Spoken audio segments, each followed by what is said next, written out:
Hey everyone, welcome to This Explainer. So let me ask you a quick question. Do you know the real practical difference between saying, I lost my bag and I have lost my bag? You know, to a lot of native and non-native speakers alike, these sound practically identical. I mean, they both deal with a missing bag, right? But in reality, choosing one over the other completely changes the meaning of your story. It actually changes how people react to you. So today, we're putting on our detective hats to solve one of the greatest and honestly most common mysteries of the English language. All right, here's our roadmap for the investigation. We're going to use this as our guide to cracking the case. We'll start with the core motive, check out the structural fingerprints, hunt for some time clues, analyze life experiences, and then we'll wrap it all up with a high-stakes interrogation. Let's dive right in. Section 1. The core motive. Finished past versus connected present. Okay, so it really all boils down to time. The past simple is entirely unequivocally about the past. It describes actions in a totally finished time period. Think of it like it's boxed away in the past. It's over, it's done, and you absolutely cannot change it. The present perfect, on the other hand, well, it's a lot more dynamic. It describes actions that started in the past, sure, but crucially it connects that past to the present. It's growing, it's moving, and it always keeps one foot firmly planted right in your present reality.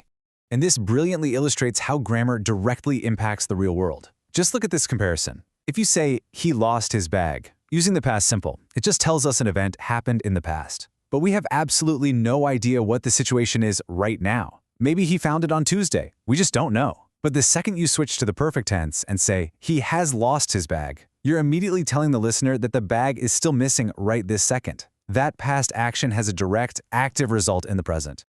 Moving on to Section 2, the fingerprints, building the two tenses. Now, we aren't going to get bogged down in the complex math of grammar here, but we do need to know the basic formulas so we know what to look for.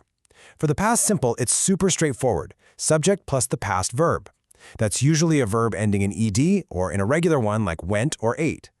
For the present perfect, the absolute signature fingerprint you're looking for is the helping verb have or has, followed by the past participle, sometimes called verb 3, like gone or eaten. Just keep those two distinct structures in the back of your mind. So let's actually put this into practice.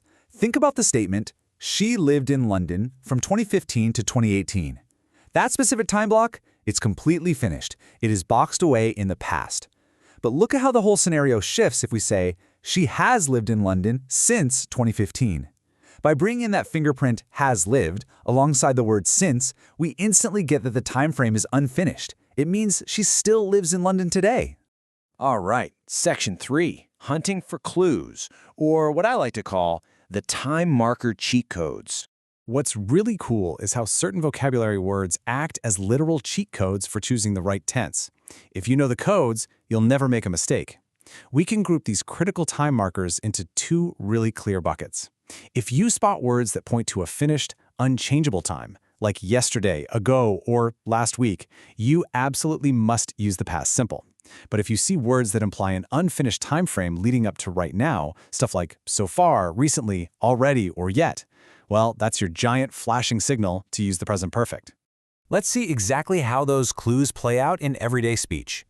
If you say, I had tea 10 minutes ago, the word ago absolutely demands the past simple because, well, 10 minutes ago is completely finished.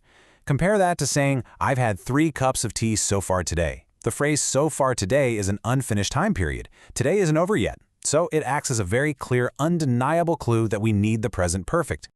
Now, if you only take away one rule from this, make it this one right here. The word when always demands the past simple. Why? Because asking when zeroes in on a specific finished point in time. It's an absolute dead giveaway. You simply cannot ask, when have you sent the email? That just doesn't work. You absolutely must ask, when did you send the email? Section 4, experiences, life experiences and present results. Let's expand our investigation a bit, because this is where the grammar gets really personal. When we talk about general life experiences, we almost always use the present perfect. Just listen to these examples. Have you ever been to Canada? I have never broken a bone. Why are we using the present perfect here instead of the past simple? Well, because your life isn't finished yet. You're still alive. Your life is this beautifully unfinished time frame that continues right up to this exact moment. It's actually quite profound when you think about it. So anytime you want to share a life experience without giving a specific date, reach for that present perfect. And this tense is also incredibly useful for past actions that have a direct result right now. Imagine your coworker rushing up to you in a complete panic, right? "We're out of coffee pods!" You calmly reply, "Don't worry, I've already ordered some." Your past action of ordering has this beautiful, calming present result. We don't need to worry about the coffee right now. Though, quick little aside, in American English, people will often just use the past simple here and say, "I already ordered some." But in British English, the perfect tense is definitely the standard for this exact scenario. Okay. Section 5. The interrogation. The how long test. We have reached the climax of our investigation. We're stepping into the interrogation room to see how asking questions completely transforms based on the tense you pick. Look at how asking for information shifts depending on your underlying motive. If you ask, "When did you get married?" you're using the past simple to ask for a specific finished point in time, like a specific date or a year in the past. But if you ask, "How long have you been married?" using the present perfect, you aren't looking for the starting date anymore. You're asking for the duration of time that continues all the way up to the present day. Let's set up a very real, slightly emotional scenario to test your ultimate detective skills here. Imagine you're taking a lovely walk through the park and you see a guy happily playing with a really, really cute dog. You walk up, you pet the dog, and naturally you want to ask him about his furry friend. Here is the massive, dramatic aha moment of our entire explainer. Look at the literal world of difference between these two questions. If you ask the past simple version, "How long did you have the dog?" you're implying that the time frame is completely finished. In other words, you're kind of implying the dog has passed away. Yikes! But if you ask the present perfect version, "How long have you had the dog?" you are acknowledging a time frame that started in the past and continues to the present, meaning the dog is happily alive and well. I mean, grammar literally dictates life and death here.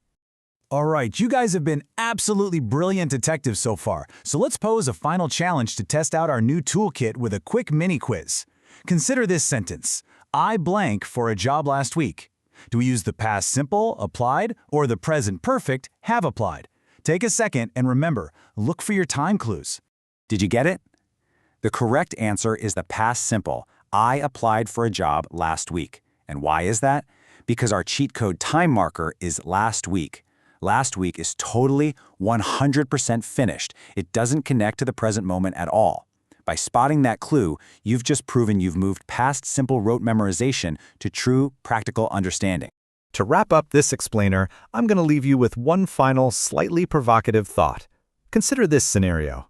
Have you ever kissed anyone called Maria? And if so, exactly when did you kiss her? Notice how that beautifully mixes both tenses? The first question asks about your unfinished life experience, and the second demands a specific finish time. I want you to answer this question down in the comments, mixing both tenses perfectly, of course, to prove you've fully mastered the mystery. Keep paying attention to those time clues out there in the real world, and as always, keep learning.